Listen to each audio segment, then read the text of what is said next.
कांप उठी तेहरान की जमीन राष्ट्रपति ट्रंप के एक इशारे पर होने वाली है। अब तक की सबसे भीषण मिसाइल, वर्षा खाड़ी देशों में मच गया है हाहाकार। रुक गई पूरी दुनिया की सांसें। महायुद्ध के सायरन के बीच अमेरिका और ईरान ने मिलाया भारत को ही सबसे पहले फोन। साउथ ब्लॉक में अचानक बढ़ गई हलचल।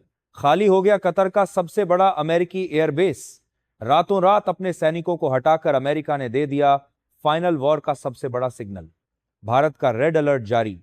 ईरान में मौजूद भारतीयों को तुरंत निकलने का आदेश देकर नई दिल्ली ने बता दिया। अगले 24 घंटे में क्या होने वाला है? सऊदी से लेकर बहरीन तक दहशत। ईरान ने पड़ोसी देशों को दी खुली चेतावनी। अगर अमेरिका को जगह दी तो तुम्हारे शहर बना देंगे कब्रिस्तान। घड़ी की सुइयां टिक टिक कर रही हैं और दुनिया के नक्शे पर एक बहुत बड़ा धमाका होने वाला है। 2026 की शुरुआत ही एक ऐसे मंजर के साथ हो रही है जिसने वॉशिंगटन से लेकर मॉस्को तक के होश उड़ा दिए हैं।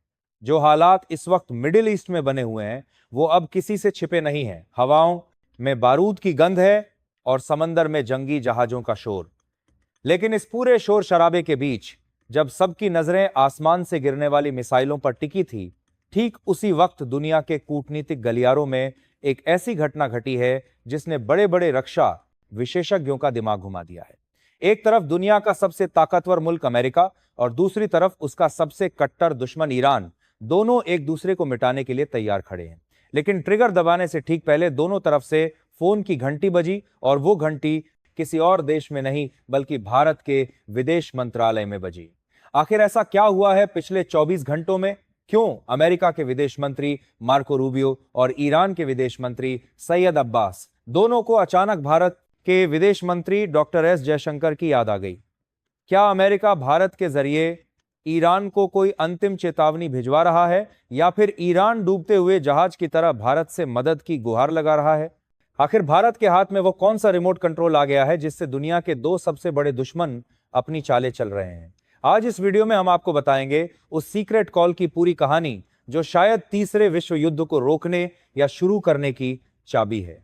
साथ ही खुलासा करेंगे उस खुफिया इनपुट का जिसके मिलते ही भारत ने अपने नागरिकों को ईरान छोड़ने का फरमान सुना दिया।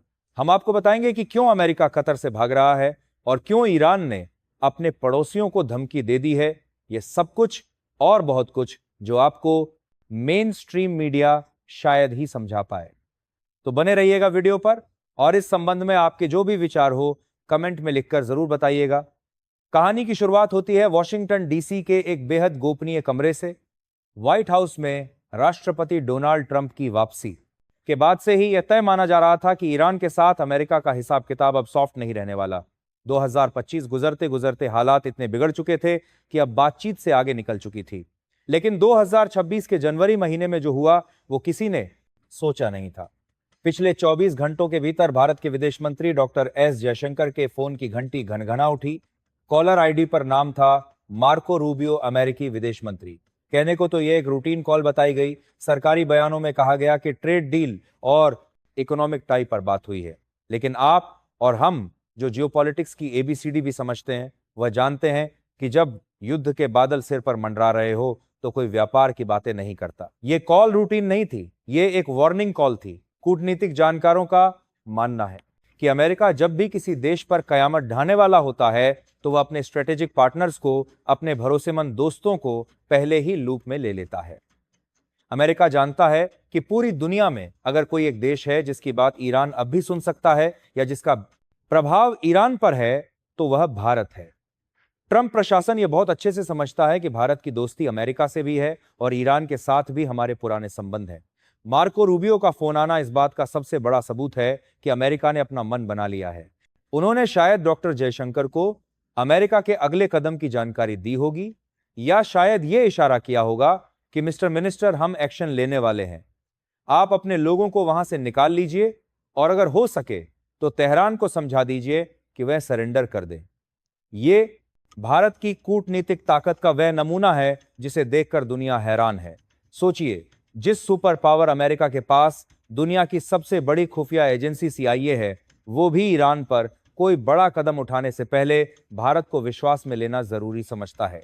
लेकिन कहानी में असली ट्विस्ट तब आया जब अमेरिका ने वो किया जो उसने अफगानिस्तान में किया था, भागना शुरू किया। लेकिन इस बार डर से नहीं बल्कि एक सोची समझी रणनीति के तहत अमेरिका ने कतर स्थित अपने सबसे बड़े एयरबेस वुदीद से अपने जवानों को हटाना शुरू कर दिया है। यह कोई छोटा मोटा बेस नहीं है, यह मिडिल ईस्ट में अमेरिका का नर्व सेंटर है। यहीं से सारी कमांड दी जाती है, यहीं से सारे ड्रोन उड़ते हैं। अचानक वहां से सैनिकों को हटाना यह चीख चीख कर बता रहा है कि कुछ बहुत भयंकर होने वाला है। इसके दो ही मतलब निकाले जा रहे हैं। पहला, अमेरिका को पक्का यकीन है कि जैसे ही वो ईरान पर मिसाइलें गिराएगा, ईरान पलटवार करेगा और ईरान के पलटवार की रेंज में सबसे पहले कतर का यही बेस आएगा। अमेरिका अपने सैनिकों की जान जोखिम में नहीं डालना चाहता, इसलिए वह पहले ही मैदान खाली कर रहा है ताकि वह खुलकर बिना किसी डर के ईरान पर बमबारी कर सके। यह स्ट्रेटेजिक विड्रॉल है, जिसे युद्ध की भाषा में क्लियरिंग द बैटल ग्राउंड कहा जाता है। यानी अखाड़ा खाली किया जा रहा है ताकि दो सांड आपस में भिड़ सकें। अमेरिका की यह हरकत बता रही है कि ट्रंप इस बार सिर्फ धमकी नहीं दे रहे बल्कि बटन दबने ही वाला है। जैसे ही रूबियो का फोन कटा और कतर में अमेरिकी सैनिकों की हलचल तेज हुई, तेहरान में हड़कंप मच गया। ईरान की खुफिया एजेंसियां जो अब तक बड़े बड़े दावे कर रही थीं, उन्हें खतरे की घंटी सुनाई दी गई और यहीं पर भारत की अहमियत एक बार फिर साबित हुई। रूबियो के फोन के ठीक 24 घंटे के भीतर साउथ ब्लॉक में दोबारा फोन की घंटी बजी। इस बार लाइन पर थे ईरानी विदेश मंत्री सैयद अब्बास। यह कोई इत्तेफाक नहीं है। 24 घंटे के अंदर दुनिया के दो जानी दुश्मन एक ही देश के विदेश मंत्री को फोन कर रहे हैं। ईरान का फोन आना यह बताता है कि वहां बेचैनी किस कदर बढ़ चुकी है।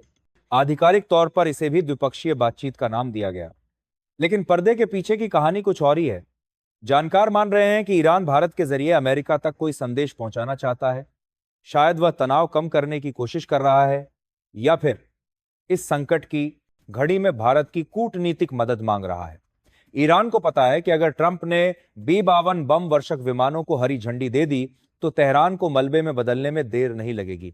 ऐसे में सिर्फ भारत ही वह देश है जो वॉशिंगटन में फोन घुमाकर कह सकता है कि रुको, बात करते हैं। ईरानी विदेश मंत्री सैयद अब्बास का फोन आना इस बात का प्रमाण है कि ईरान अब खुद को घिरा हुआ महसूस कर रहा है। लेकिन भारत ने इस फोन कॉल के बाद जो किया, उसने सस्पेंस को डर में बदल दिया। दोनों विदेश मंत्रियों के फोन कॉल्स के ठीक बाद बुधवार दोपहर को भारत सरकार ने एक बहुत बड़ी एडवाइजरी जारी कर दी। विदेश मंत्रालय ने कड़े और साफ शब्दों में कह दिया, भारतीय नागरिक तुरंत ईरान छोड़ दें। यह एडवाइजरी सामान्य नहीं है, यह एक इमरजेंसी प्रोटोकॉल है। यह इस बात का सबसे बड़ा और पुख्ता संकेत है कि भारतीय खुफिया एजेंसी रॉ और विदेश मंत्रालय को पक्के इनपुट मिल चुके हैं कि ईरान में हालात अगले कुछ घंटों या दिनों में नर्क से भी बदतर होने वाले हैं। जब कोई देश अपने नागरिकों को, अपने छात्रों को, अपने व्यापारियों को कहता है कि जैसे हो सके जो साधन मिले उससे वापस आ जाओ, तो इसका मतलब है कि वहां अब रहने लायक हालात नहीं बचे हैं।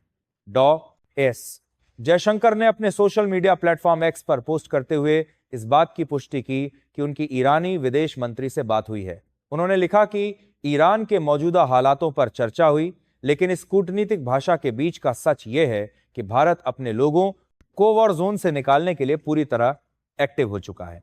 यह एडवाइजरी, ये फोन कॉल्स और ये भागदौड़ सब एक ही दिशा में इशारा कर रहे हैं। काउंटडाउन शुरू हो चुका है। भारत किसी भी कीमत पर अपने नागरिकों को फंसा हुआ नहीं देखना चाहता, जैसा यूक्रेन या सूडान में हुआ था। यह नए भारत की सतर्कता है। लेकिन सवाल यह है कि ईरान, जो खुद को बहुत ताकतवर बताता है, वह इस वक्त क्या कर रहा है? क्या वह सिर्फ फोन घुमा रहा है या उसके तरकश में भी कोई तीर बाकी है? जवाब है, ईरान भी चुप नहीं बैठा है। वह भी अपनी आखिरी बाजी लगाने की तैयारी में है। अब जरा ईरान के नजरिए से देखिए। एक तरफ अमेरिका हमला करने को तैयार है, दूसरी तरफ भारत अपने लोगों को निकाल रहा है। ऐसे में ईरान ने अपनी सर्वाइवल मोड वाली रणनीति अपना ली है। ईरानी रिवॉल्यूशनरी गार्ड्स IRGC के बयानों में डर नहीं बल्कि एक अजीब सी सनक दिखाई दे रही है।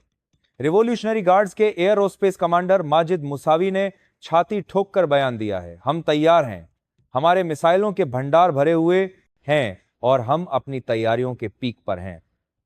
यह बयान अमेरिका को डराने के लिए है या खुद को तसल्ली देने के लिए, यह तो वक्त बताएगा। लेकिन ईरान ने जो अगला कदम उठाया है उसने पूरे मिडिल ईस्ट को हिलाकर रख दिया है। ईरान ने अपनी बैलिस्टिक मिसाइलों का मुंह सिर्फ अमेरिका की तरफ नहीं बल्कि अपने ही पड़ोसी देशों की तरफ मोड़ दिया है। ईरान ने कतर, यूएई, बहरीन और सऊदी अरब को खुली धमकी दी है।